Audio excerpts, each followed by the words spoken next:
Good evening, good morning, good afternoon, whenever the fuck you're watching this. This is Backyard Blitz episode number 95, brought to you by Backyard Sports. With me, I've got Big Stove. How you doing, buddy?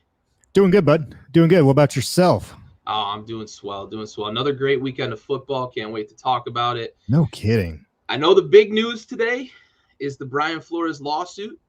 And I think we've all kind of talked a little bit about Brian Flores' situation leading into it kind of trumped the actual news beforehand too. Right. Like Brady retires and then we get this big fucking lawsuit. Like we got a couple of cool things to talk about, non-playoff related necessarily, but we're going to talk about Flores a little later. We're going to definitely talk about Brady here, but let's get right into it and talk about this past weekend, man. We had another phenomenal weekend of playoff football. We've been absolutely spoiled with a few exceptions in the wild card weekend.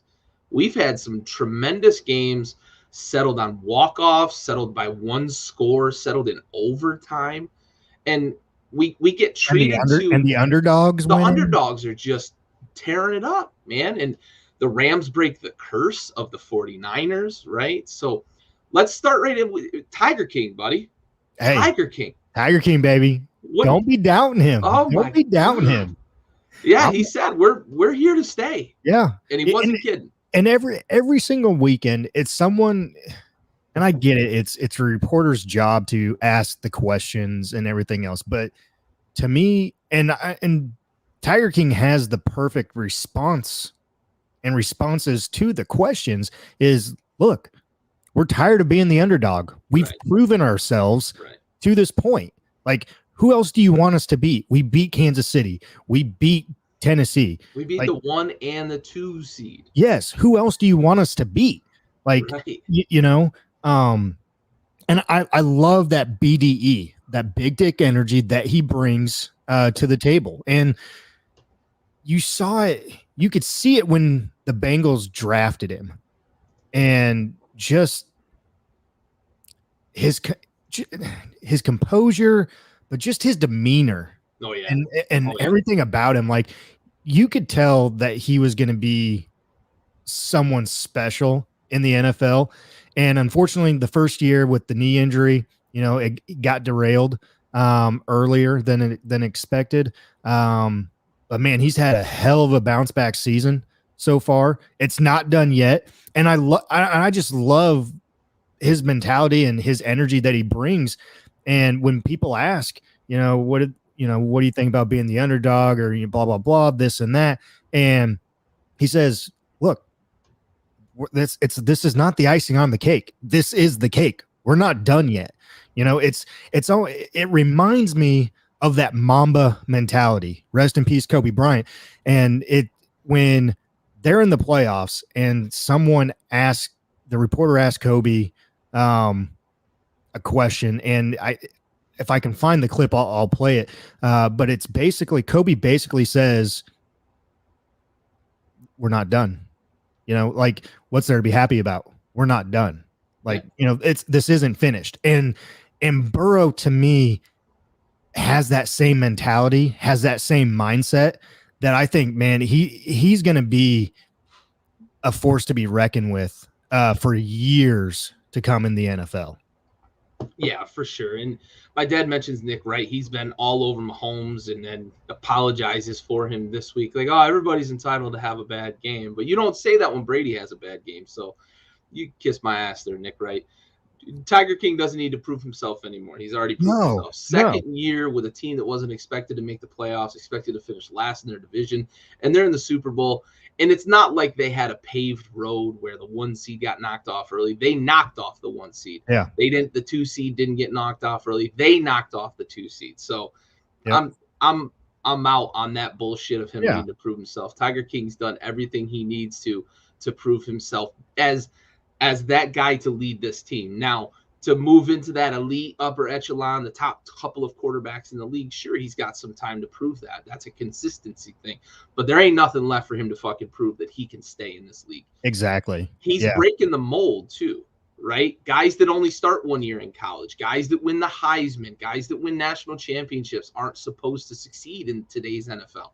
It's not how it works. It ain't been done in a long time. Nobody's ever won national championship, Heisman, and Super Bowl. Joe Burrow might be the guy to do it. But guys who win the Heisman over the last, 20 years have not been successful. They have not been successful. Exactly. And,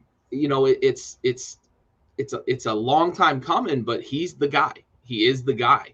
I agree. He's carrying a subpar team overall, right? You look at their roster on the whole, that is not a great roster, right? That is not one of the 5, maybe 10, maybe even 10 best rosters. When you look at the offensive line, their interior offensive line is one of the worst in the league. That is a bad thing for a quarterback, especially coming back off a knee injury. Yeah, and that's where, last week we were having the discussion, and Flint brought it up where, they should have drafted Sewell out of Oregon and everything else. And, we addressed it last year, to where, Cincinnati needs to protect their quarterback. And what's funny though about that whole thing too is like their tackles haven't been the problem, right? They're not great tackles, but the problem for them has really been that pressure up the middle. The center and the 2 guards are just not good. They need to build inside out on that offensive line this offseason for sure. And then you look on the defensive side of the ball, and they've got some pieces. Hendrickson's good. Jesse Bates is good. Yeah, you said it right. They don't have that elite defense. They don't have an elite unit really on that defense. Even you can't say the defensive line is elite. They have 1 elite pass rusher. Can't say the DBs are elite. They've got an elite safety, and it's just guys outside of that. But the big thing that I want to say about Tiger King is Jesse Bates said it. There's guys, veterans in this league are coming to Cincinnati, fucking Cincinnati, Ohio. And no offense to fans out there that live in Cincinnati, but it's not a desirable place to go as a professional. And guys are choosing to go there. And there's one reason why they're choosing to go there. And it's a guy in his 2nd fucking year. A guy who didn't even play his full rookie season. That speaks volumes to what guys around the league think of Joe Burrow. Guys in that locker room think of him. And that goes a long way to taking these guys that are kind of jags, right? Just another guy, and getting them to gel and play above their level because they're a team. And that's what Cincinnati really is right now. Exactly. Totally agree. Aaron, that's a good question, right? I think when you talk about elite, you are talking about guys that have done it over maybe 3, 5, 6, 7 years, right? It's hard to break that elite status early. I think Burrow is the closest of the young guys. You're talking about guys in their 3rd, 4th season. I know Herbert's got the big arm and the stats to show, and he won Rookie of the Year, but like they don't win. And there's something there with that team that keeps holding them back in these tight games that doesn't happen with the Bengals. The Bengals win those tight games. The Bengals make those plays. The quarterback makes those plays when the game's on the line. We saw it this weekend, right? We saw it last weekend. We've seen it all throughout this season. So I think that's what separates him from Herbert. But I do think, and Stove, I'd be curious to hear your opinion, but I think elite is when you're talking about somebody who's done it for 3, 4, 5 years, because we've seen guys that were flashes in the past. Ryan Tannehill had a fucking unbelievable year in 2020, and he's not an elite quarterback. So it's an interesting question. I like the question, and a quarterback comes to mind when we're talking about elite, and then stats, and championship. Okay. Derek Carr. Yeah. To me, he is an elite quarterback / competitor. He definitely doesn't have the stats or the championships to prove it. But what he brings to the table each and every week, without him, Las Vegas, they're nowhere even close to sniffing the playoffs this year at all. But it's that mindset, that mentality that he brings, that work ethic that he brings each and every week that sets him above some of the rest of those guys that maybe have the better stats and championships. Yeah, and I think you put it right? I don't know that anybody would lump Derek Carr in elite status based solely on his stats, right?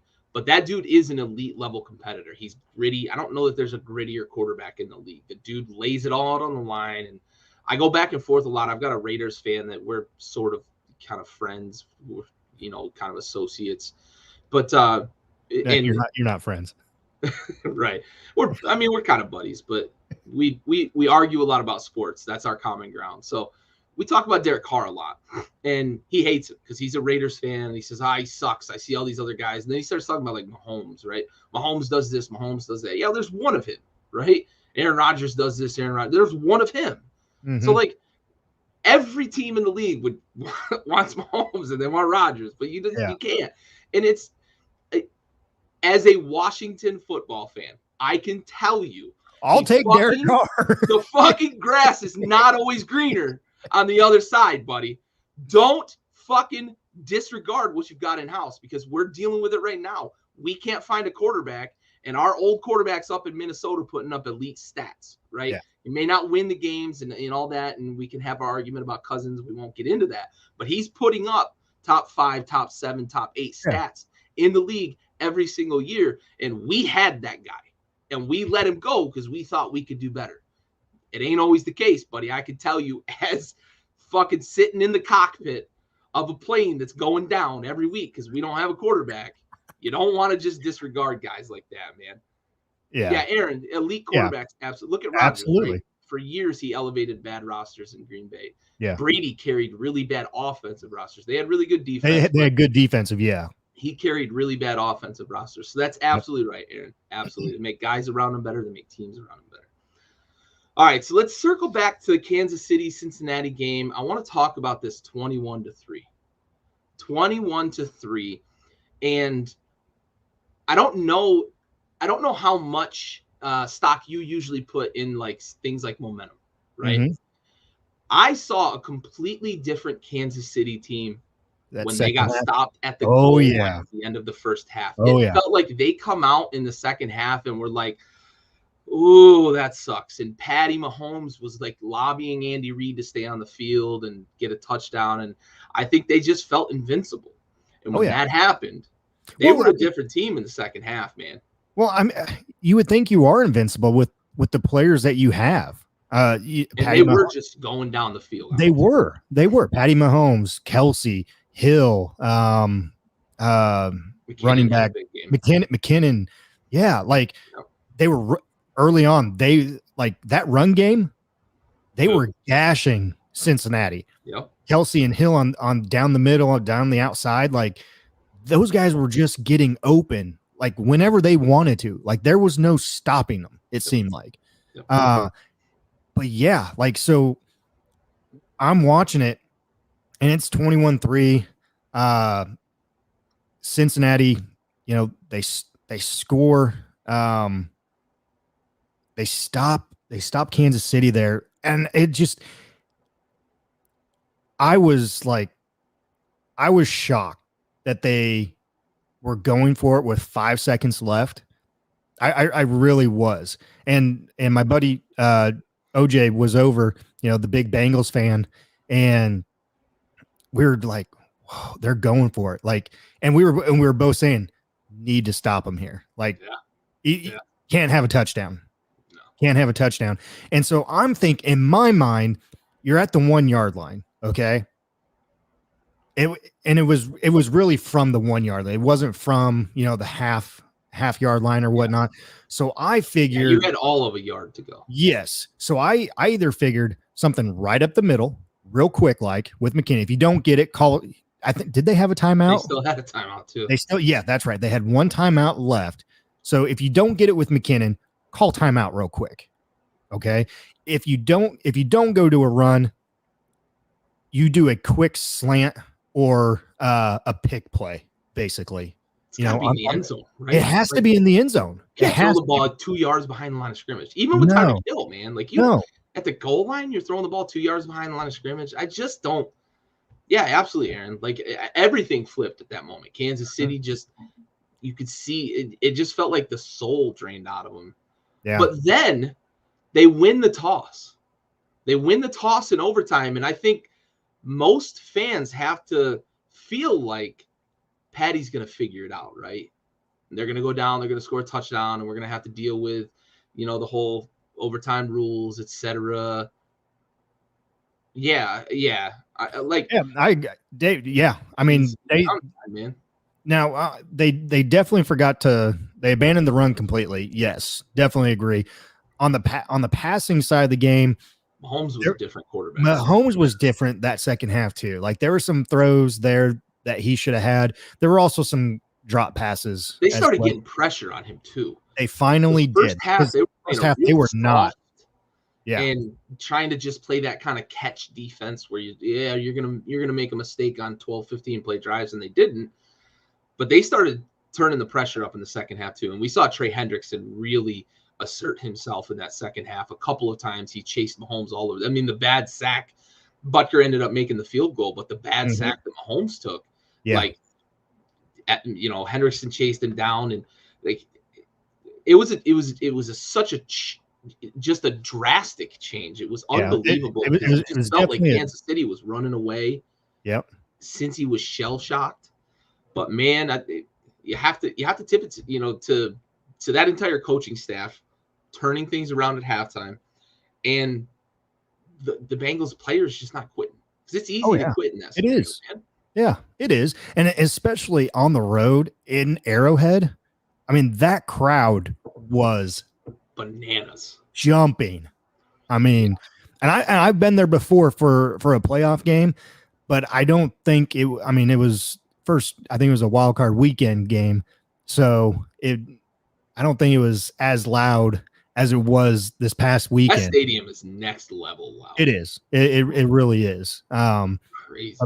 It's definitely a tale of two different halves by two different teams. I mean, it seemed like Andy Reid coached a little scared in the second half too, which was surprising to me because he's not usually that guy. He doesn't usually turn it off like that. So on a lot of levels, a very, very confusing second half. But the Bengals they said, you guys do whatever you want. We're just going to continue to matriculate the ball down the field. And Joey B, and he started finding Chase in the second half. But I'll tell you, the unsung hero of that game, I know people probably have been talking about him. It's been mentioned a few times on some of the Talking Head shows. But like T fucking Higgins, man. T Higgins. Getting open, having 9 catches, 105 yards, and really moving the chains on a good number of those catches, keeping drives alive. I can't tell you how many times I remember seeing 3rd and 7, 3rd and 6, and T Higgins catches a ball for 8-9 yards. It moves the chains, right? Hey. And that's a big fucking deal in a game like this where you're just trying to claw at something to get some momentum going and to be able to keep drives alive like that. That was a big deal. You say Higgins, I say Mixon as well. Oh yeah. Mixon, absolutely. His ability to continue when they were down by 18 to continue to gash them a bit in the running game, especially in the second half. He started to assert himself, made a couple of plays in the passing game too, for sure. He had a big game. Mm-hmm. Absolutely. Yeah. But man, so let's stay with the game real quick, and let's go to the overtime. Because this was a big deal the week prior. Okay. So now you have the overtime, And we saw it the week prior with Kansas City and Buffalo, where Kansas City won the toss. They received, they went down and scored a touchdown. And first touchdown wins. And so they won the toss, and you could see Burrow on the sideline, his facial expression, like, and so then you're like, okay, is this going to be 2 weeks in a row where we're in overtime and you don't have Josh Allen or Joey Burrow touch the ball in overtime to give their teams a chance? Yeah, that would have been crazy. It would have been crazy. It would have been crazier though. Is Mahomes threw 3 interceptions. Mm-hmm. He threw 3 interceptions. One was flat out dropped. The other one, if the defender had played the ball instead of the man, would have picked it off. And then finally, the ball got tipped and it got picked off. Like, Mahomes looked like a trash can in overtime, and I don't know what it was. I don't know if he was just thinking, this is a done deal. We're gonna go down and score, but it ain't working like that, bro. You can't make those kinds of mistakes. And honestly, he threw 3 balls that should have been picked. Well, and if Eli Apple picks that one off, the second one, he walks into the fucking end zone. Yes. Oh my God, that was I can't believe he missed when that. He dropped that. I was like, oh man, that's gonna break their backs. Yeah. Like, that's a walk-in touchdown. But you said it earlier though. Second half, they got pressure on Mahomes. Yep. And that was key, because first half of the game, he was standing. He had all the time back there. It was crazy how much time he had. Yeah, David, I mean, you're right. Hindsight's 20/20, but in the moment, I was saying take the field goal. You go up 3 full touchdowns, like 18 points. And they got a field goal. They would have won the game on that Butker field goal if everything played out exactly the same. It doesn't necessarily mean everything does play out the same, but I feel like you have to take the points there, even with all that momentum. Take the points. Like, holy cow, I couldn't believe that. Because you were getting the ball back too at the start of the second half. You could have double dipped, even if you kicked 2 field goals. Like, you're up 27-3 at that point. Like, I didn't understand it. It's like the John Harbaugh thing, right? Where you want to have confidence in your guy. And we've seen them win games, giving it to Lamar Jackson, and we've seen them lose games, giving it to Lamar Jackson. Here, I think Andy Reid, when Mahomes lobbied and said one more, like, fine, but you got to be in his headset saying, like, hey, buddy, this has to go to the end zone. We have to get points out of this. We can't come out of this with no points.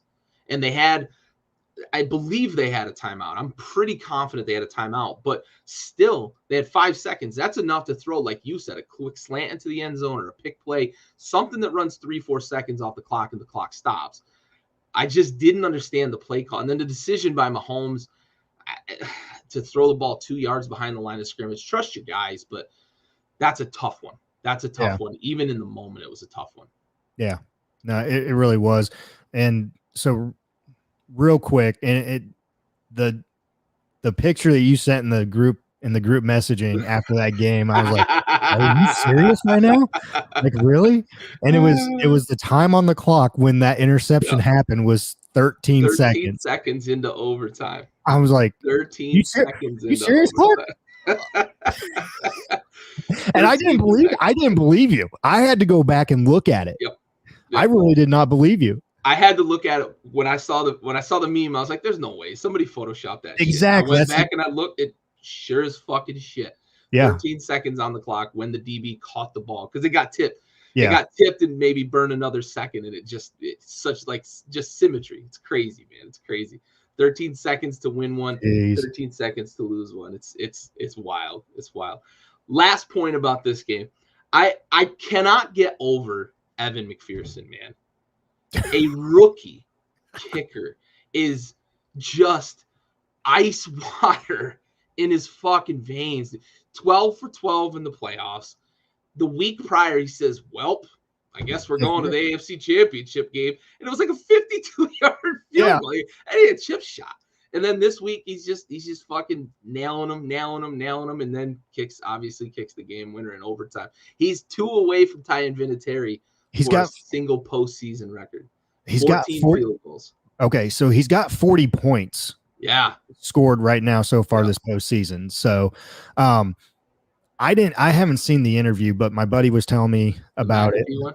The McAfee one, yeah, where he was basically, he was like, you know, he calling his shot.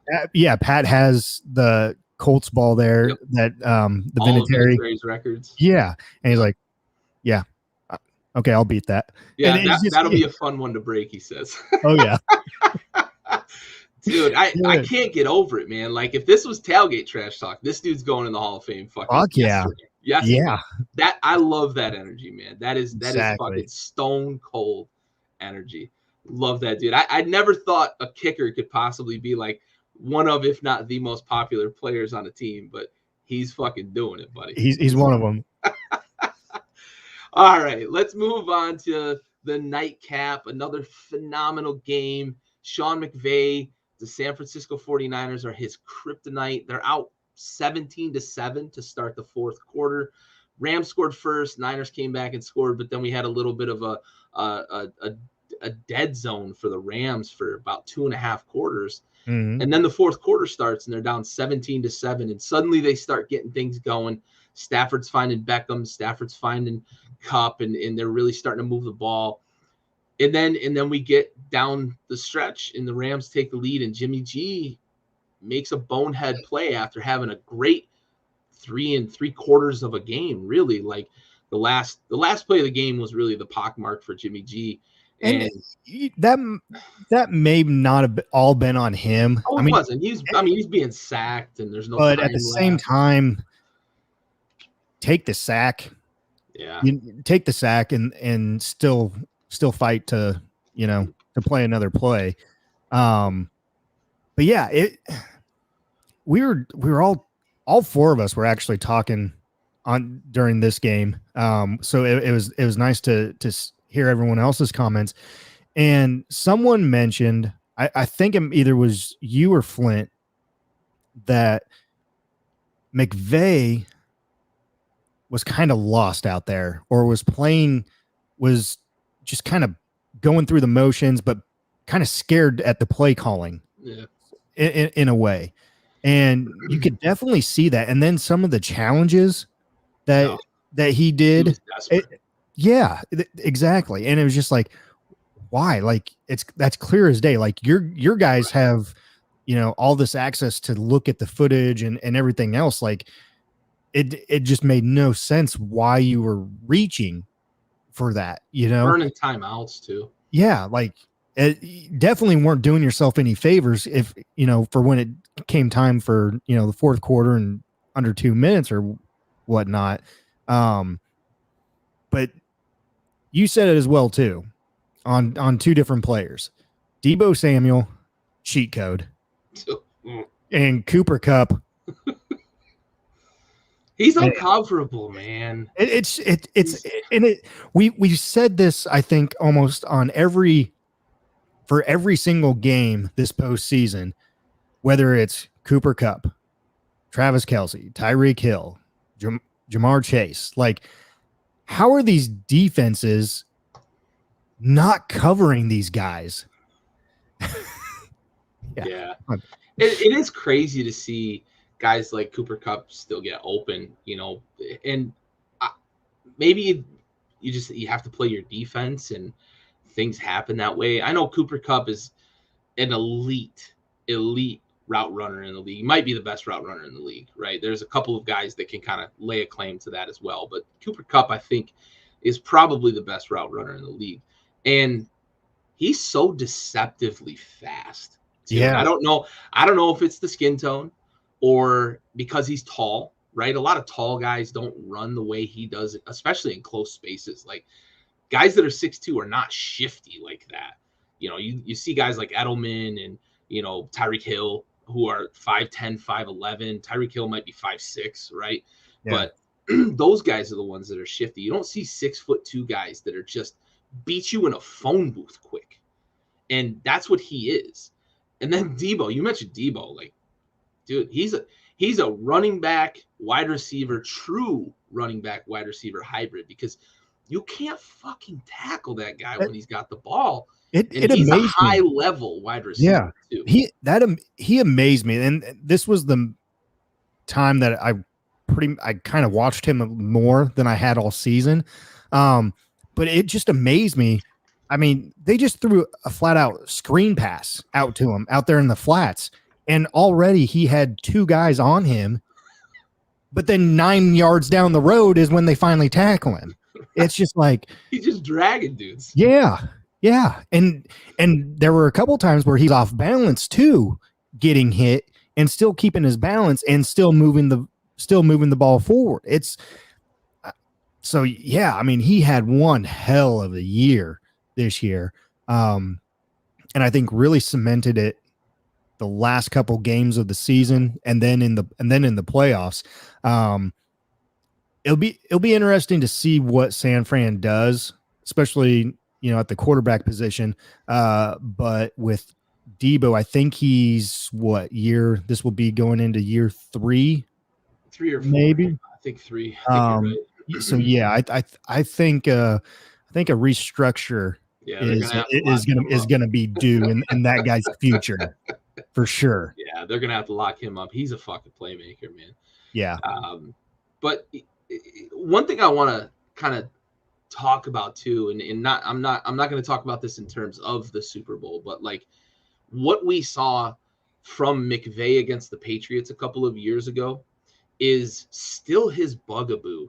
He's not a very good in-game adjustments coach. He doesn't make adjustments on the fly, and Andy kind of hit it on the head with the way he said it. We were all kind of talking about it and talking around it, but the way he said it is like the Rams are just doing what they do. And that is kind of just in a nutshell, right? When you're winning, it's, oh yeah, we're asserting our will and we're doing what we want to do. But when you're losing and you're not making adjustments, like it's, yeah, these guys are just still trying to do the same thing. Yeah. It's like the definition of insanity, right? You do the same thing over and over and expect a fucking different outcome. And that, to me, Sean McVay is a genius, right? And there's no disputing that. The dude knows the ins and outs of every position on the field and the ins and outs of offense like nobody's business. But he is not a great in-game coach. And that was something we said about Andy Reid for a long time too. Well, and it surprises me because if you hit it too, to where the dude is so knowledgeable. I saw an interview where they were asking him questions about specific plays and players back when he was coaching for Washington. Yeah. Like back in what? You like that game. Like 2015 or what? And he's like, oh yeah, this happened right here with blah blah blah. We were out to Jamison Crowder for 9 yards and a first down, and then Jordan Reed catches a slant pass. What happened next? What happened next play?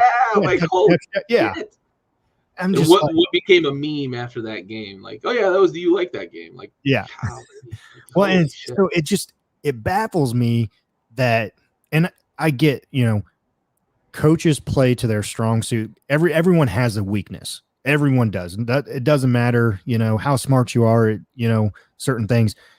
There is going to be a weakness. And I guess that might be his. Yeah. And what surprises me more about it is like he learned under one of the best in-game coaches. Like Mike Shanahan, for all of his, pre-game, the great run game and the move in the pocket and all that he kind of revolutionized the way that the quarterback and running back positions are played, et cetera, et cetera. Mike Shanahan was one of the best in-game coaches. He could figure out on the fly what you're trying to do against him and make changes. And he didn't need to go into the locker room, right? Like a lot of coaches have to go into the locker room to make adjustments. And some of them are really good at it. Like a Bill Belichick is really good at making adjustments in the locker room. Mike Shanahan, I saw it in Washington. I watched him do it in Denver. He, in game, on the fly, could identify what was going on and fix whatever was not working for his team. And for McVay to struggle with that so much does surprise me. But I guess it shouldn't surprise me a ton because, like, we see Kyle Shanahan in a lot of games not be able to – like, he's a really good in-game coach, but when things start to go wrong, it just seems like he's not able to stem the tide. And that's probably something that's going to stick with him for a long time because he's now blown a 28-3. He's blown a 10-point lead in the fourth quarter in the Super Bowl to the Chiefs, and then a 10-point lead now in the NFC Championship game. when things start to go bad, it just seems like he can't figure out how to dig out of that hole. And that's not a good thing either for a head coach. You've got to be the tent pole. You've got to be the guy that's going to be the rudder for the ship. And it just seems like those two guys struggle with that a bit. So, yeah. But the other thing I want to take from this game too is Matthew Stafford, baby. Mm-hmm. And Flint pointed it out. It was 1 year ago to the day that he was traded to LA, and he got the victory, and he's on to his first Super Bowl. And really, I mean, played 12 seasons with the Lions, 0 playoff victories, 1 year with the Rams, and you got yourself going. Yeah, you got yourself a couple victories and going to the Super Bowl. So I think things are panning out for him quite well, and deservedly so. I mean, a quarterback like that, what he's been through, everything there in Detroit, just classic. Who would have guessed 5 years ago, 7 years ago, that in 2021, 2022, Matthew Stafford and Aaron Rodgers would have exactly the same number of Super Bowl appearances? Like, that's such a weird dichotomy. It just goes back to, and I know it's not related necessarily to the Rams or anything, but it just goes back to, like, what a wasted opportunity for the Packers. They're going to have Favre and Rodgers for 35 years, and they're going to have 2 Super Bowls and 3 appearances to show for it. It's just unbelievable. But I'm real happy for Stafford. I think we all kind of share that sentiment. We're happy, and Andy's on record as saying, like, Stafford might be his favorite Lion of all time, and that's high praise, because that's a guy that grew up watching Barry Sanders, right? He's a Lions fan because of Barry Sanders. So, for Matty Stafford to have won him over, that's a big deal for sure. Yeah. All right. Let's jump into salute to service here. Then we'll get to Captain Facts, and then we got a few neat topics to cover after Cap Facts.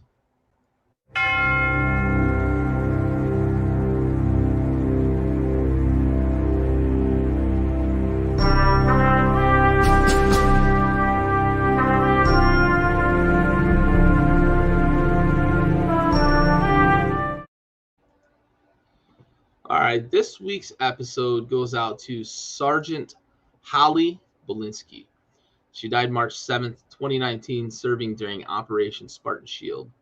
Belinsky died at age 37. She was from Pinckneyville, Illinois.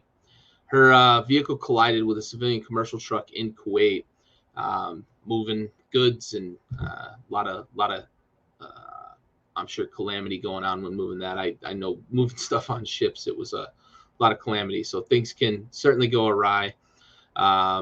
She was assigned to 657th Transportation Detachment based out of Mount Vernon, Illinois. She was an Army reservist. She was deployed to Camp Arifjan in support of, as said before, Operation Spartan Shield. Her awards include the Global War on Terrorism Service Medal, Iraqi Campaign Medal with Campaign Star, Army Commendation, Army Good Conduct, and Meritorious Service Medal, among other awards. Sergeant Belinsky, this episode goes out to you. We have the watch.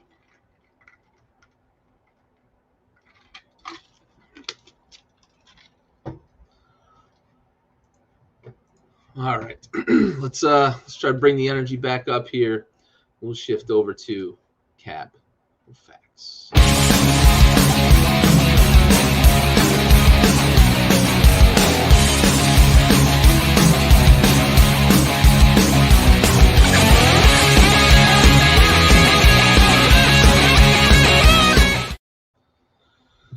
All right, our first Cap Facts this week.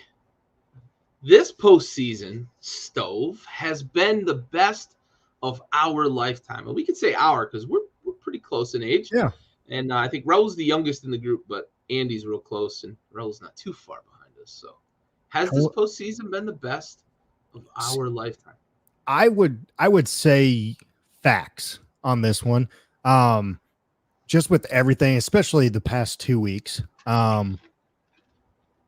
with everything going to a walk-off win for each team not this past weekend, but 2 weeks prior.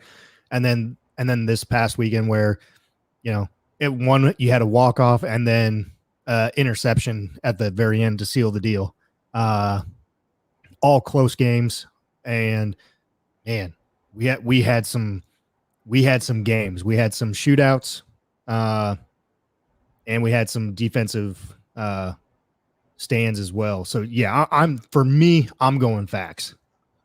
Yeah, I can't think of another playoffs that has had this much intrigue, this much tension down the stretch, and that's really what makes good football, right? If Washington's not playing, if Dallas isn't playing, like the only thing I really ever want to see is like let's have some good football games, right? And this postseason has delivered, right? And like on a personal level, 91 might be the best playoffs that I really remember. Like I was alive for 87 when Washington beat Denver in the Super Bowl, and I vaguely remember watching the game as like a 3-year-old, sort of. In 91, of course, watching Mark Rippon, but as a totality of a postseason, like this even trumps that, right? For the quality of viewership, the quality of the games being played, for me, even as a Washington fan, like on a personal level, I think this has been the best postseason that I've ever watched. And I can confidently say, I believe for anybody around our age, mid-30s, late 30s, this has been the best postseason of your lifetime, right? So I'm with you. I'm facts. The quality of viewership is really what's been so great. We've got new teams, right? New players in the Super Bowl. The Rams were a few years ago, but like now they got a new quarterback and a lot of new pieces. Joe Burrow obviously bringing Cincy back, first time since the mid 80s. Like it's just been so great with the intrigue, the quality of the games. I'm with you 100% facts. All right, cap or facts? Jimmy G has played his last game in San Francisco. Cowboys fan? Is Aaron a Cowboys fan? Thought they won in 95. It would have been the 95 season. That was the Switzer year, I believe. The 96 Super Bowl. Okay, so that might have been it. Okay, so then, yeah. Yeah, okay. He is. Good job, Aaron. Yeah. Yes, sir. All right. Yeah. Jimmy G's played his last game in San Francisco. Are you buying this, Stove? Man, I think the writing's on the wall from what everyone's been saying. I know he's going against the cap hit here. I think 28, 30 mil. Somewhere around that. I think. Okay. 25.8 or something like that. Truthfully, it's going to be facts, but I don't see why it should be. If that, and the reason why I say that is the games that Trey Lance played.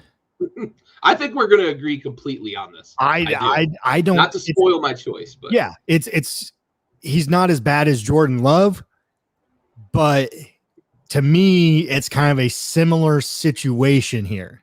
And I think you are doing your team a disservice by getting rid of Jimmy G and going with Trey Lance. But that's my opinion. But for this certain question, I'm going to say facts. We are in lockstep on this. I think it's facts. I don't think it should be facts. I think Jimmy G gets a lot of flack for things that are out of his control in a lot of these games that San Francisco has lost or blown leads.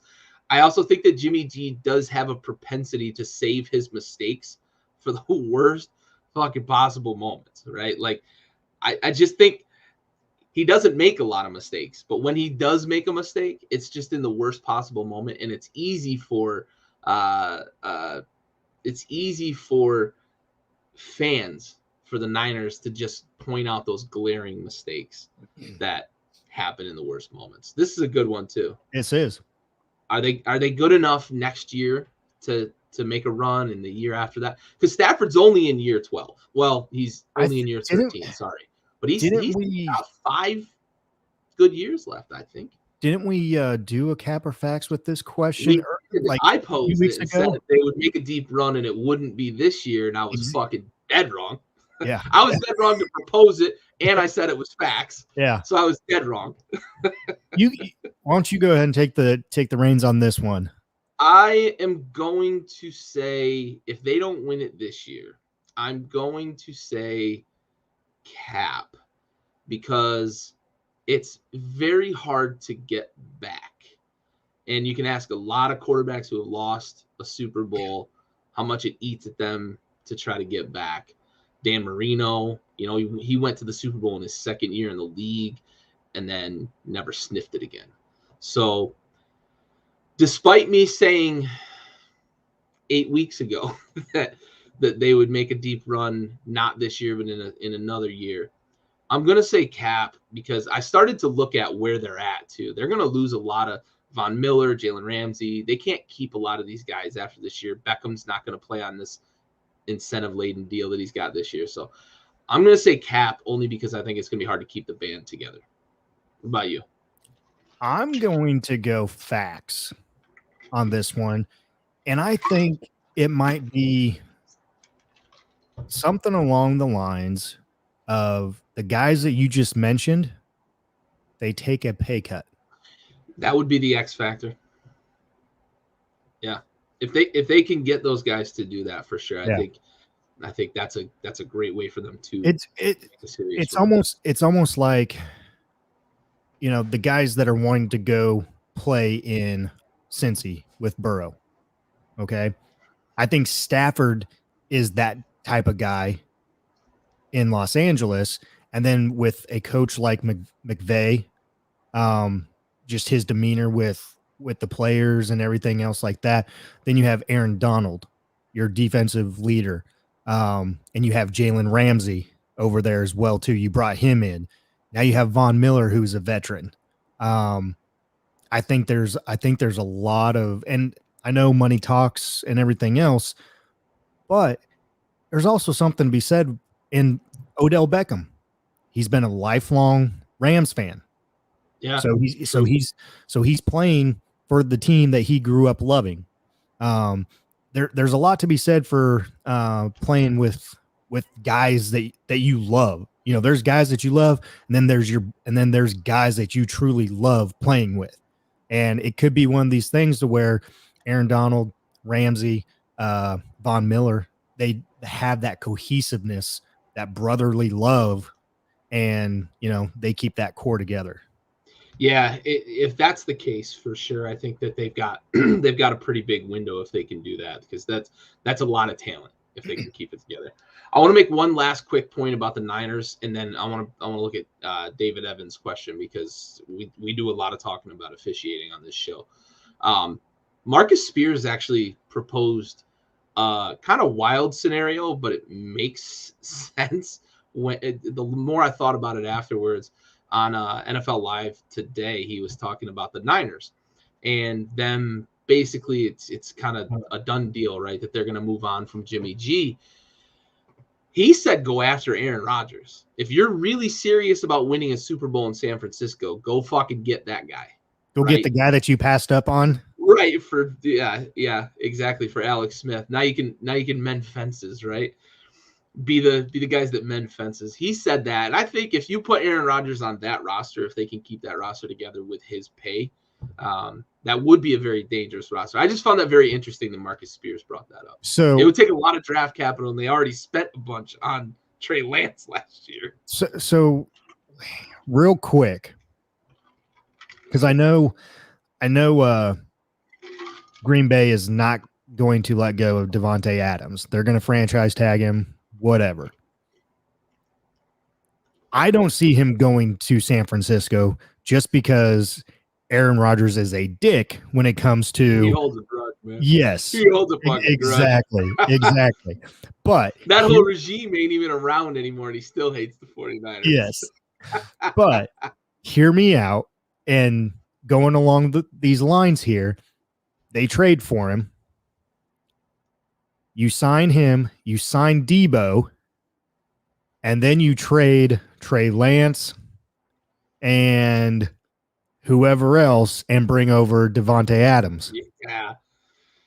There's been some kind of rumblings about a possible franchise and trade and package deal with Rodgers for Devontae Adams. I don't know if any team can really make that work, but if a team can, like that's a dangerous combination to add to a roster for sure. Yeah. Raul, buddy, how you doing? Good to see you. Oh, hey. Hey. Sorry I'm late. What do you think about Jimmy G? Is he done in San Francisco? Yeah, dude. Yeah. There's way too many teams out there that need a quarterback that are going to pay Jimmy G handsomely to do so. So it's going to happen. I think I know where he goes because I think it's the most Ron Rivera thing to do to go get a veteran quarterback. I think he ends up in Washington, to be honest. And I think it'll be a second and a fourth or something like that might escalate.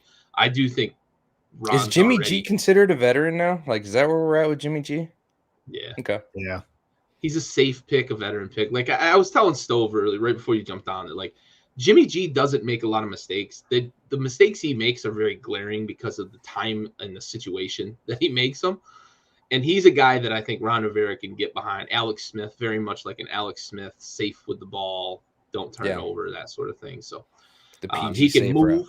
Route. Ron's already said he wants a guy that can move to avoid the pass rushers in the NFC East, and a guy that can get the ball out to receivers. So, all right, I want to bring up David Evans' question here because we talk a lot about officials. We talk a ton about officials on this show, and I am verbally, I am textually on the record as saying this has been a fucking horrendous performance throughout the play, and it's not one crew. It's fucking every crew from every game, it seems. There's just been some sort of ridiculous nonsense that goes on in these games, and I don't know how to explain it because there's a lot of veteran crews this year too, crews that have been good in the past that have just thrown up on themselves. And David brings up, talking about games being rigged, directed by the hands of Vegas, big names comparing to WWE. There's a lot of situations where things will happen that you're like, man, it's just like it feels targeted. It feels maybe directed. Raul, what do you think? Is there any meddling going on here, or is it just sloppy? I think there's solid arguments for both. I think that there's definitely some big stage shit that happens. It just does. I think even at the most convenient level of what we've talked about and what you've bitched about all season, Cowboys getting favorable calls, but we see that in every fucking sport, man. You know what I mean? We see it in basketball. We see it in every sport in existence. There are teams that just get favored on calls. LeBron James, like there's so many fucking people on earth. Ronaldo, you can say the same thing. Messi, all the greats, all the everybody's have always had breaks. Tom Brady, Patriots. You're absolutely right. It's not unique to the NFL. Right. So as far as the meddling is concerned, I think that the extent of it only goes as far as what's already known, like the stereotypes of who already gets the calls. Now, I think there's also, at minimum, without putting a tinfoil hat on, we're seeing egregiously missed calls, right? And so that alone requires accountability and analysis, right? There has to be mitigating measures, right? We've got to get to that point where we can correct this. And so that means you either visit the referees themselves individually or as a team, and you have to hold these guys accountable. These guys are obviously not going to catch everything. Human error is always going to be a real thing. But these fucking calls, dude. Just get the easy shit right. Dude, don't you dare miss a helmet to helmet if you're right in front of it. You know what I mean? And we've seen it. We have seen it every fucking game. There's something that happens. Blatantly missed holding calls, blatantly missed pass interference, just all in an effort to keep this game going. The entertainment value and the tinfoil hat theory to keep that alive is definitely real. Like I think there's a solid theory. I'm not 100% on board with it, but I do believe that at minimum, the easiest fix to this is start holding the refs accountable and fuck the bullshit with the business and the unions and this and that. Like none of that. Like there needs to be accountability. It needs to be a mutual. They've got to earn it. Period. For sure. Stope? This is the most elite level. Come on. You got your tinfoil hat on? No, totally agree with what Raul said there. Accountability. And we've been preaching it all fucking year long. And truthfully, I don't think there's been 1 week that we have not talked about it. And many damn Ks or many thanks Haskins. Fantastic, exactly. And I dedicated one damn K for some good calls. But it's one of those things where, to me, the sport has gotten soft with some of the play calling, or I'm sorry, some of the officiating and some of the rules directed at a certain position or positions and everything else. I get it. You're trying to protect people, this and that. Okay. I'm also all for letting the guys play, though, as well. You know, early on in that game, we saw some back and forth hand gestures, hand movements with the wide receivers, defensive backs with the Cincinnati KC game. I'm all for it if you're going to let them play it out. Don't not call it here and then call, a ticky-tack one over here. You know what I mean? Be fucking consistent throughout the whole thing. If you're going to let them play, awesome. Fucking let them play. I'm all for that, because I think that's what the sport is. I think we need more of that and less of the penalties. But to your point, though, too, it has definitely gotten out of hand to where really blatant stuff hasn't gotten called, and very minimal shit gets called, and there is no accountability. Now, I think they just, was it the wild card weekend? That set of refs. Yeah, they weren't coming back. They weren't coming back. They didn't blow a whistle on a play, and then they, yeah. Oh, that's right. Yeah, that's right. Yeah, the out of bounds, the Bengals game. Yeah. So just the accountability of the referees throughout the whole entire NFL season so far has been non-existent.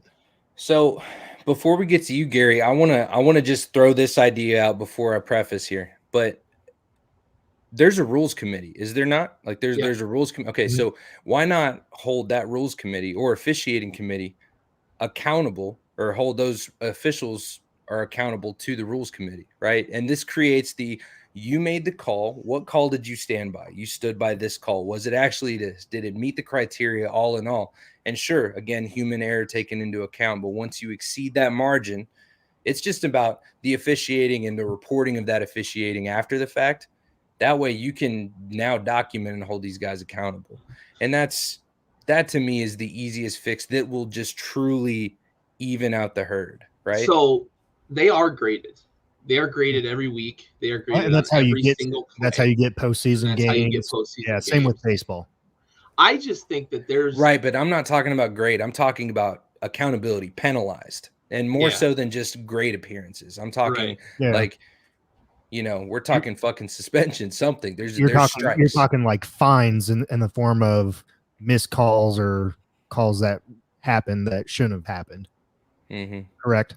I think I can get behind stuff like that, especially when it comes to like the player safety ones. Raul mentioned the helmet to helmet ones. Like missing those is, I know football is a very bang sport, high speed, a lot of collisions, et cetera. But like when you're standing behind Tom Brady and Von Miller hits him in the chin and he starts bleeding, you fucked up. Don't then throw a flag for unsportsmanlike conduct to compound the fucking issue, Sean Hockley. You fucking piece of shit. Like that's the worst, man. Like, I'll raise you one and say safety penalties and anything inside the final 2 minutes of the game. Yeah, the final 2 minutes has to be a big deal. But so to kind of address David's question, right?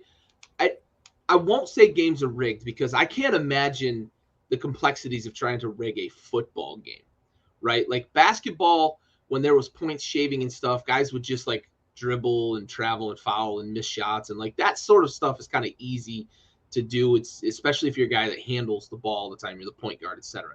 Right? Football, it's hard to rig a football game because so many things, the ball moves at crazy speed, and so many things have to go right, wrong, etc.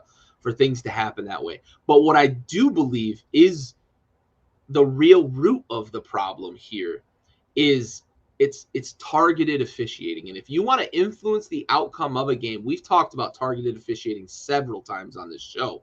But if you want to influence the outcome of a game, just wait for 3rd and 15 and then an incomplete pass and you throw a holding flag on the defense, right? Automatic first down on 3rd and 15. Well, guess what happened on both 2nd down and 1st down? Defensive holding, but you didn't call it. You can't pick and choose when you call it, but that's how you get these sorts of things to influence the outcomes of games. And I have a brother who's a Cowboys fan who in private moments will admit that the Cowboys get favorable officiating. But when he's trolling in front of other people, he will share the fact that the Cowboys finished with like the 3rd most penalties in the league. And like they have this weird metric that like, oh, their penalties didn't influence the outcome of a game. I challenge you to look at how many times a 3rd down call was either made incorrectly or missed and look at that, because you have to look at it from the objective point of view, because the raw numbers of penalties do not show the impacts of games. And I mentioned that because I just brought up 3rd and 15, you throw a ticky-tack holding or a ticky-tack illegal contact, which is what happened early in the Kansas City-Cincinnati game. Stove, you alluded to it. Kansas City held and hugged receivers in the end zone with the ball in the air on consecutive plays inside the 10-yard line. No call. Then we go back to the other side of the field, and it's 3rd and 11, and Mahomes throws a pass into the fucking stands, and there's a fucking flag on Eli Apple, who didn't really even touch Tyreek Hill. They made incidental contact, and there's a fucking flag that gets him an automatic first down. So, like, that sort of shit is really what blows my mind is as fans to be able to just understand that the raw numbers are not what influences the outcomes of games. David, to answer your question, yes, I do think there is some influence when it comes to that, because I think the NFL wants certain teams to prosper because of ratings. LA's hosting the Super Bowl this year. Do you think that had nothing to do with the fact that the Rams got really favorable officiating throughout that entire game? I challenge you to prove it to me, because I guarantee you that conversation went on in the rules committee. That conversation went on in the front offices. It's just the reality of it. The Cowboys moved the needle. The Patriots moved the needle for a long time. The Rams are moving the needle this year. That has an effect on the NFL and the way they officiate these games.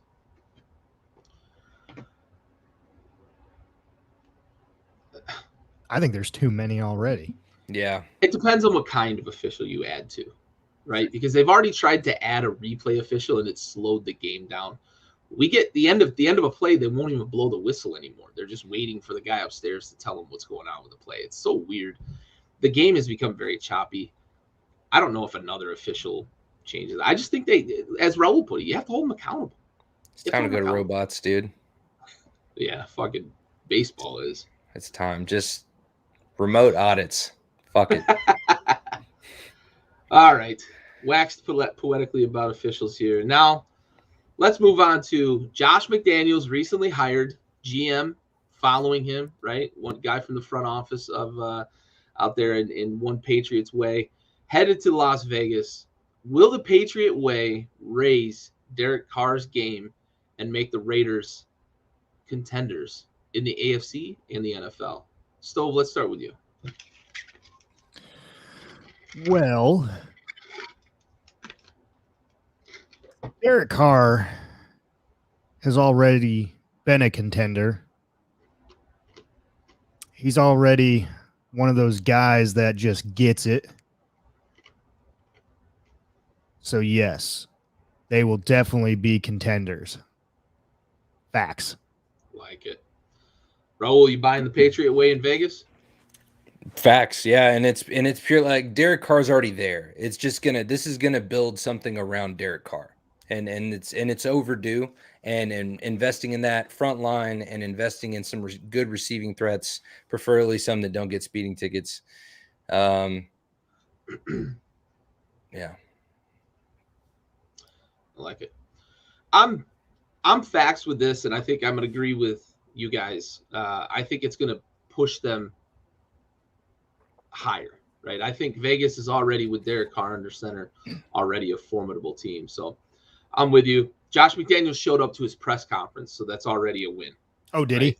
he? Yeah, he did show up to his press conference. So hey, we're not going to have another right direction. We're not going to have another Indianapolis debacle. So we're off to a good start in Vegas with Josh McDaniels. I wonder what the betting line on that one was. Oh my god!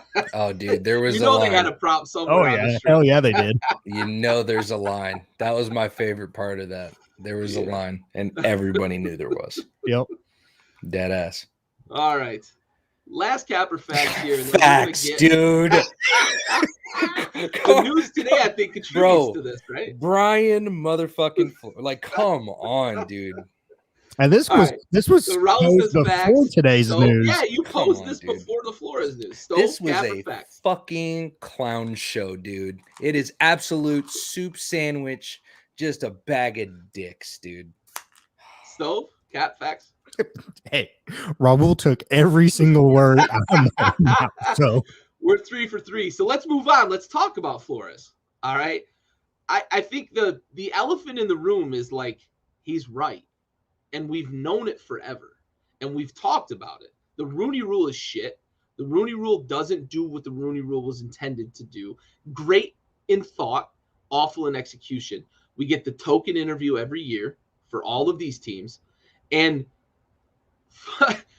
of all people to blow the whistle on this fucking thing, Bill Belichick, who can't figure out technology, sends a fucking reply all, the equivalent of a reply all on an office email, and sends the fucking text message to the wrong guy and congratulates him on the New York Giants head coaching job. And Brian Flores is like, hey, honestly, my interview's on Friday, bro. I haven't even interviewed yet.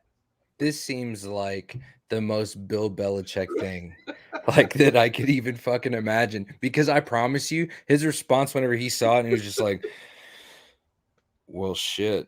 Yeah. Whoops. And then he's going to go fucking hit QB practice. Practice film. He's just going to go do that. So what are your thoughts here, man? How fucking ridiculous is this whole coaching hiring debacle?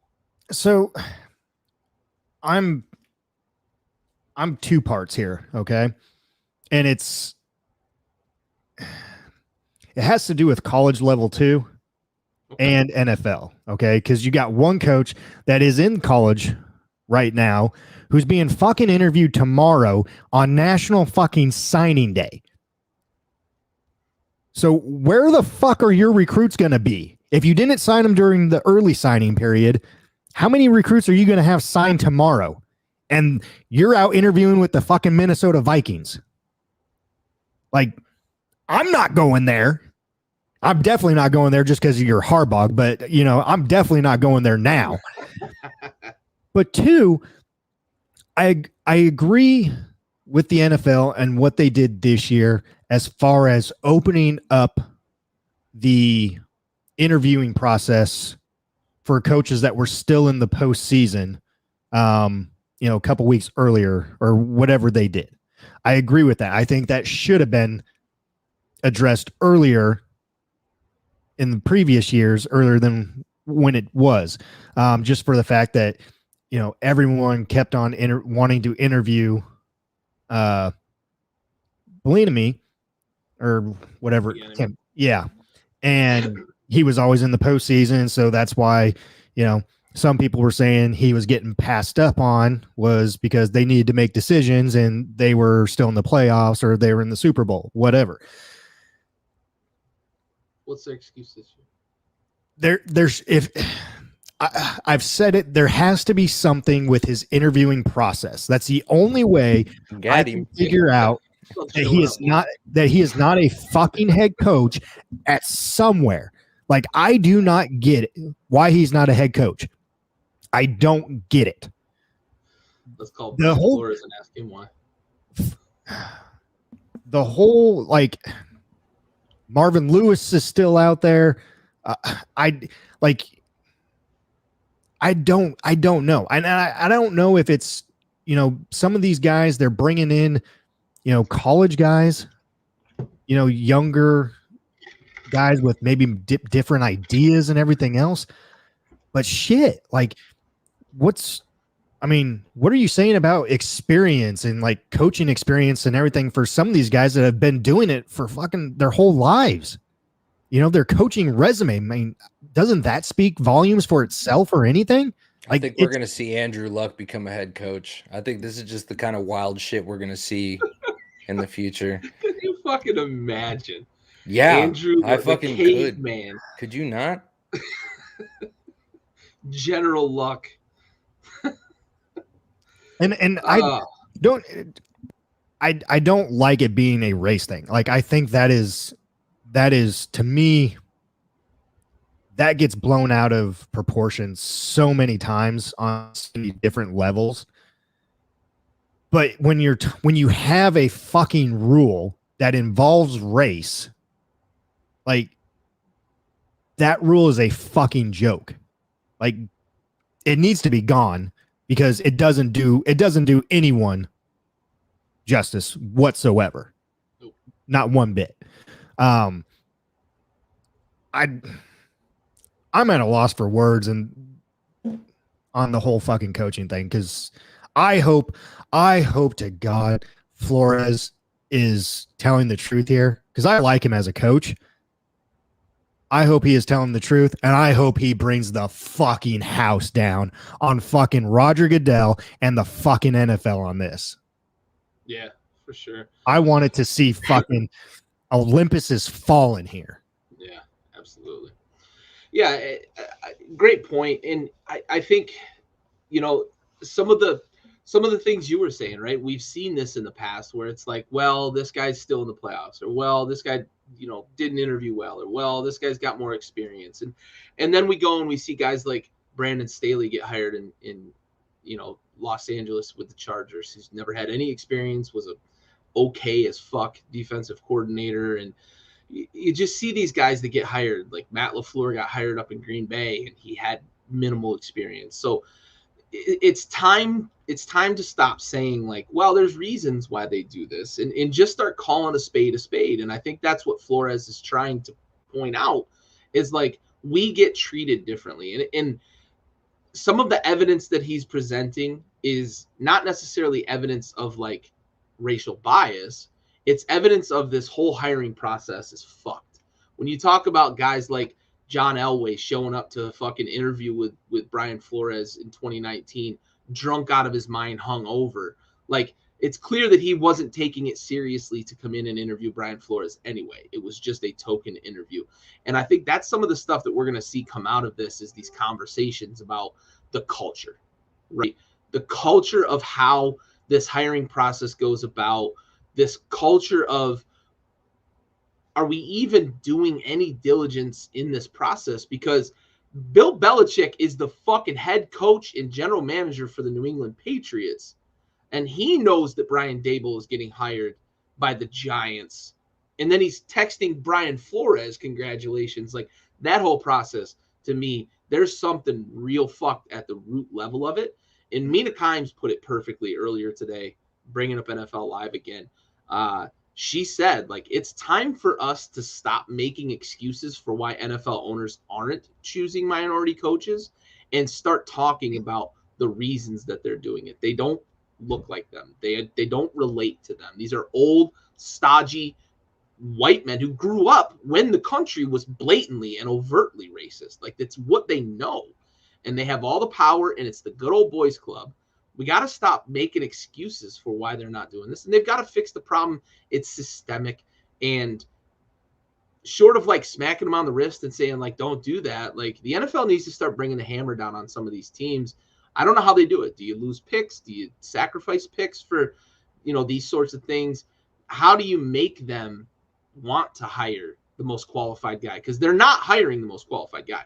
Eric Bieniemy would be a head coach if they were hiring the most qualified guy. Brian Flores would still be the head coach in Miami if they only wanted the most qualified guy. You don't go 29 and fucking 20 in 2 seasons and you're not the most qualified guy, right? So there's a fucking issue, or 19 and 10 or whatever the fuck he went there. But he had winning records with a roster that wasn't very good.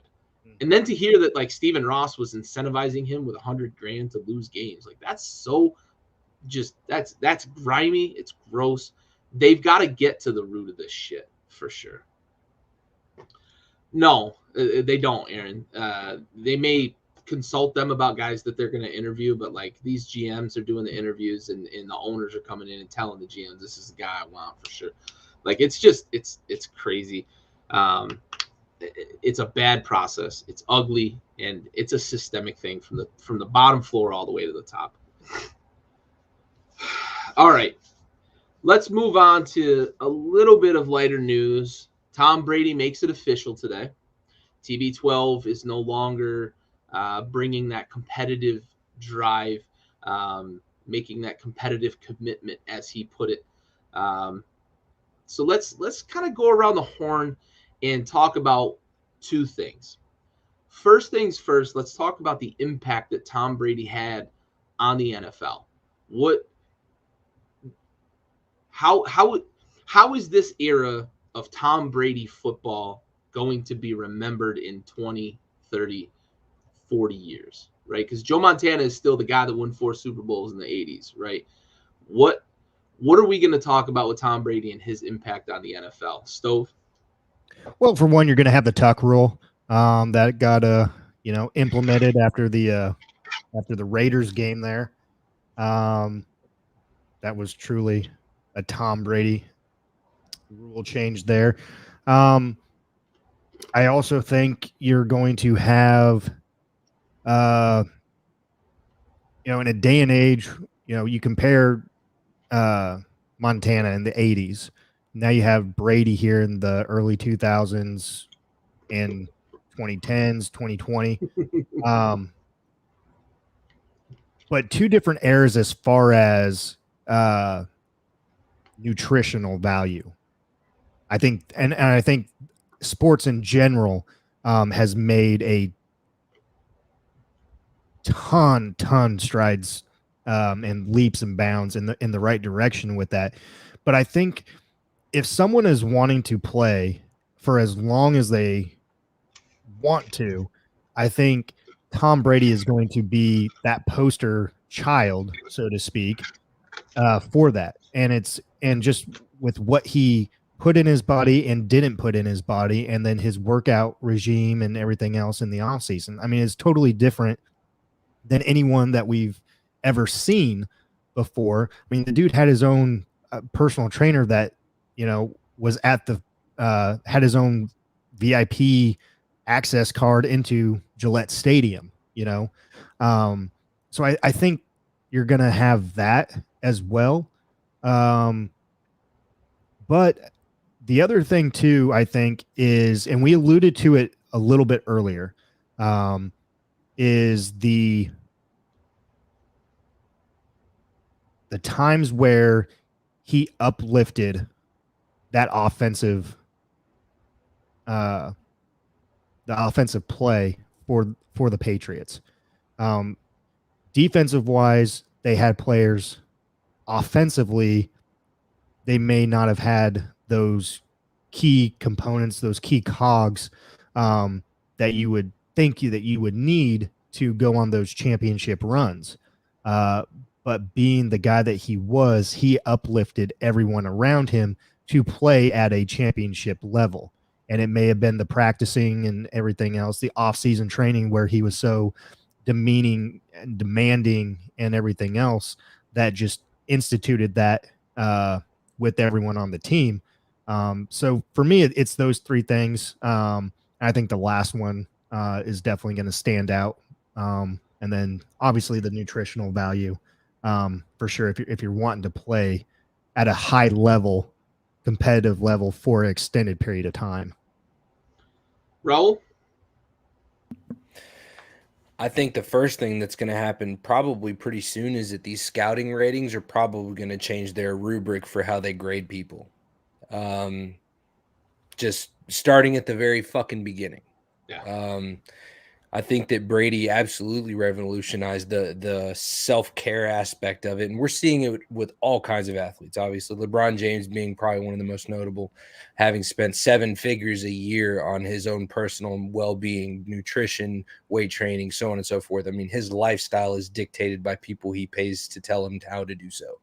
And when you want to operate at the level of being the greatest of all time, they've figured out how to get there. And now that, I mean, it's completely doable by anyone who is willing to put in that time at the basic level, you know, and at the marketing level, at all the aspects of it. I mean, they've created this path that we've never seen before.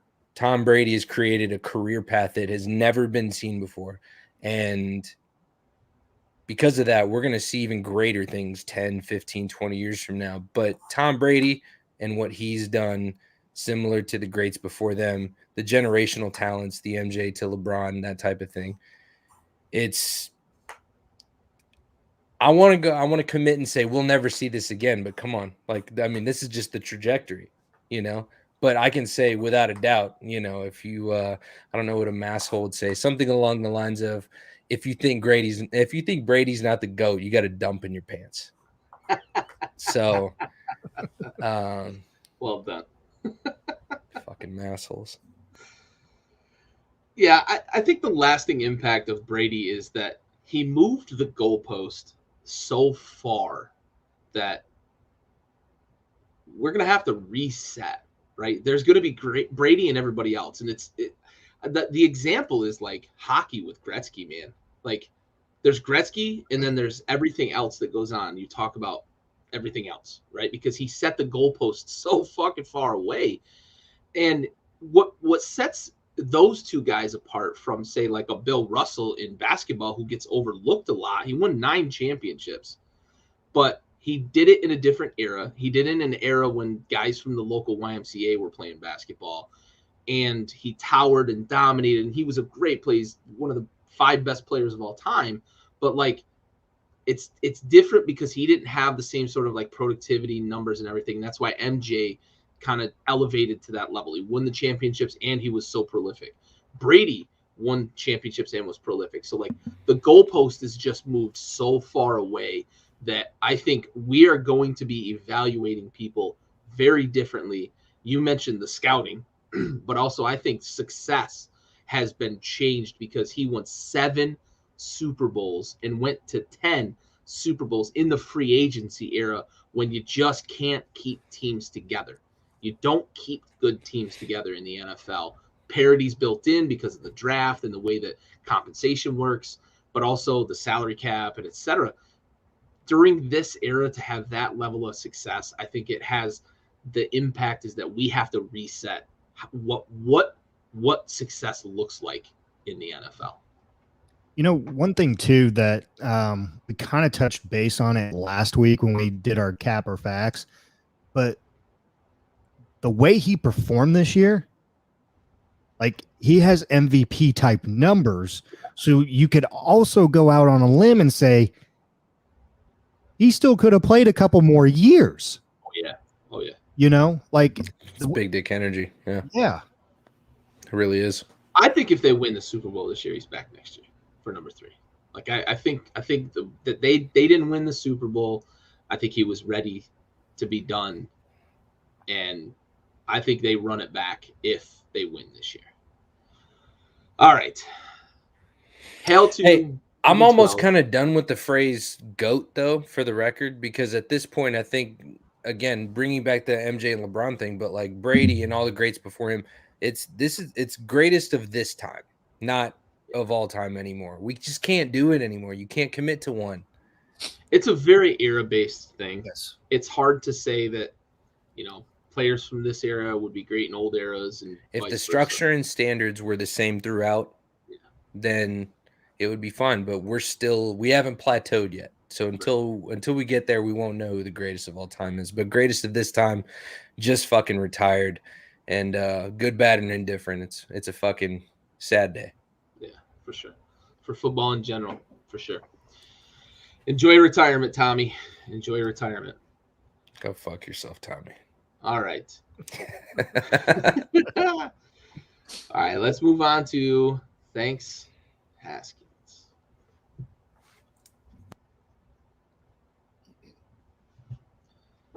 All right, I'm gonna I'm gonna start this off. My thanks, Haskins, goes to Bill Belichick, right? And I'm gonna make light of the situation, knowing full well that it's a very grave and you ain't shit for this, Gary. We all know that there's an issue with the hiring process in the NFL. However, Bill, you couldn't figure out how to use the fucking text box, right? Like the fucking VCR fucked you up. You couldn't figure out how to program the time. And you sent Brian Flores, congratulations. Like, the Bills and Giants have informed me that you're going to be hired as the head coach. Like, come on, guy. Fucking figure it out, bud. 10-ply. Thanks, Haskins. Stove, what you got, buddy? Mine just goes along the same lines, and it's basically the NFL and the whole Rooney Rule and the whole fucking coaching carousel that we still don't have head coaches for some of these fucking teams. Like, it's February. Get your shit together. Maybe this is why you're not a playoff caliber team and a playoff caliber franchise. Like, get your shit together. Let's go. Thanks, Haskins. Raul? My thanks, Haskins, goes to all of the Cowboys fans that said that this was our year. So, and this thanks, Haskins, goes to any motherfucker that was not down with the Tiger King in the fucking postseason. This thanks, Haskins, and a go fuck yourself goes to anyone who does not believe that we just witnessed the greatest postseason possibly of all time. So, and there's no neither team is, this is the most likable matchup, and fuck me. I haven't given my Super Bowl prediction. I didn't hear your guys. We're not. Next week. Okay, fine. I can't even We're previewing the big dance next week. Good, because I'm waffling hard right now. Yeah. Fair enough. Oh, that's so good. That's my thanks, Haskins. Yeah, for sure. One quick note before we jump to DMK. You mentioned the Cowboys and this was our year, et cetera, et cetera. My cousin, who's also a Washington fan, and I just last night or 2 nights ago, we're watching the last 2 weeks of the playoffs and realizing, like, we're not fucking close. We are not fucking close. These guys have quarterbacks that are just making plays, and they've got defenses that are stepping up, and they've got weapons all over. We're not close. Like, Ron may feel like we're a quarterback away, but we ain't a fucking quarterback away, buddy. I think the same about Dallas, man. Like, we're close, but we're still. I mean, look at that team. We are worlds apart. We're not the same, we're motherfucker. Not the same. That Rams defense is fucking disgusting, dude. Oh. All right, let's move on to Dan.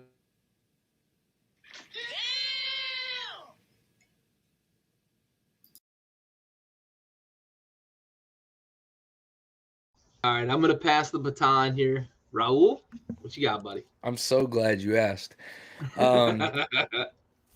My damn K goes to, and just going to fucking tie it all in for my time here on the show.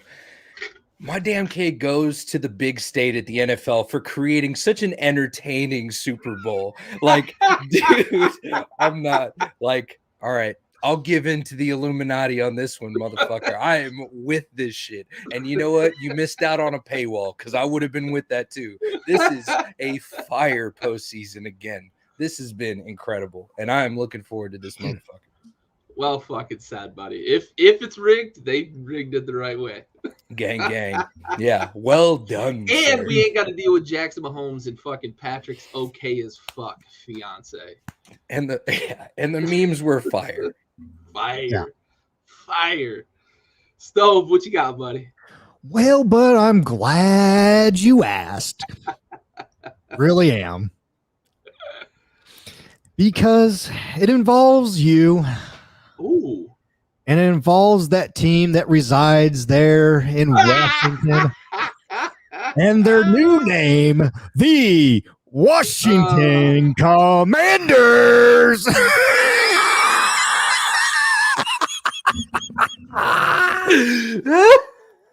Damn, Kay. Until they go on the fucking Today Show. This place is a fucking disaster.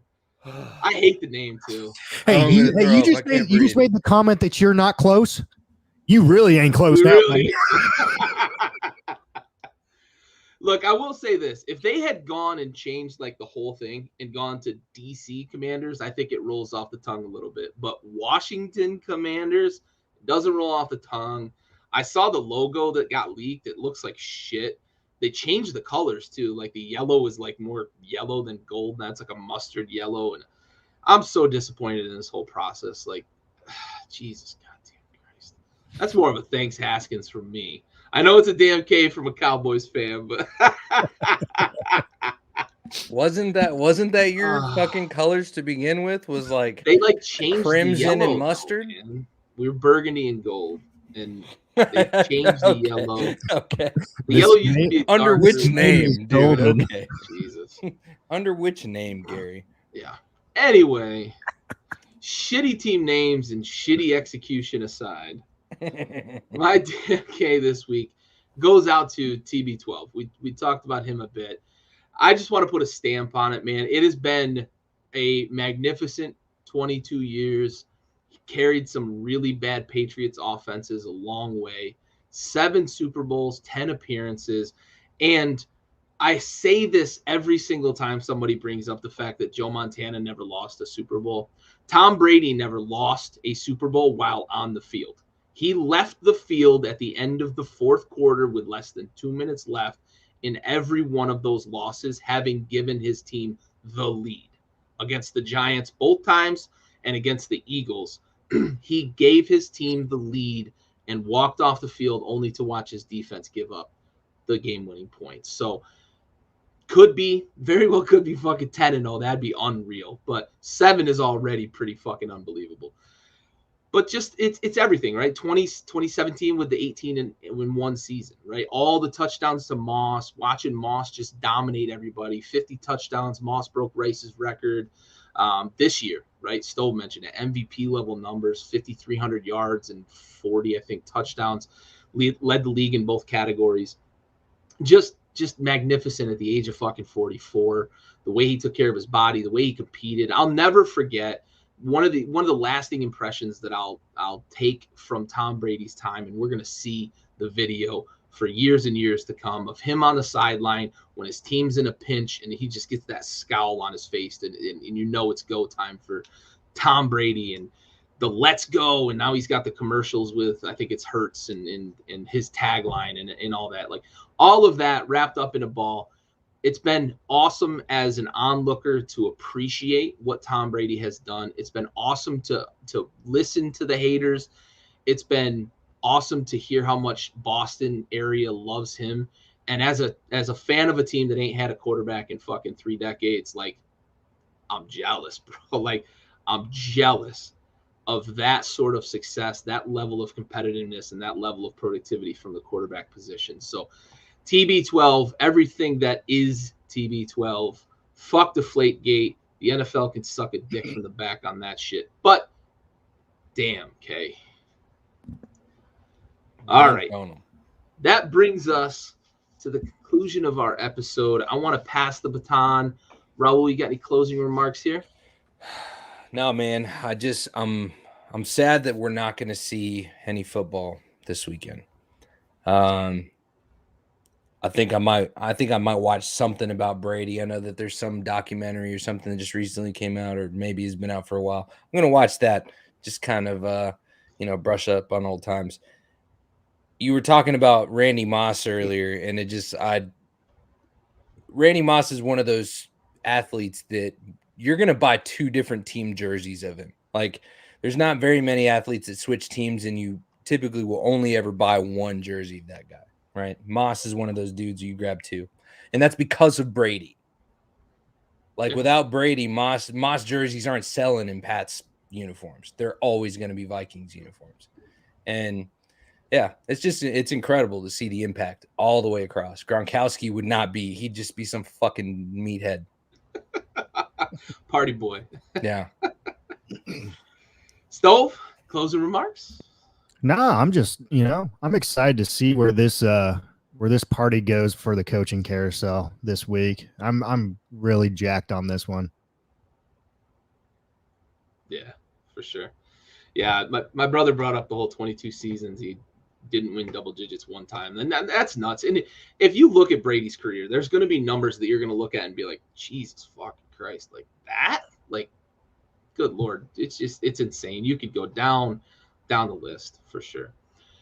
My closing remarks are I'm excited about the Super Bowl because if this postseason has been any indication of the game we're going to get in the Super Bowl with Joey B and Matt Stafford and all the weapons the Rams have and everything that the Bengals got going for them, Jamar Chase being maybe the most dynamic rookie receiver we've ever seen.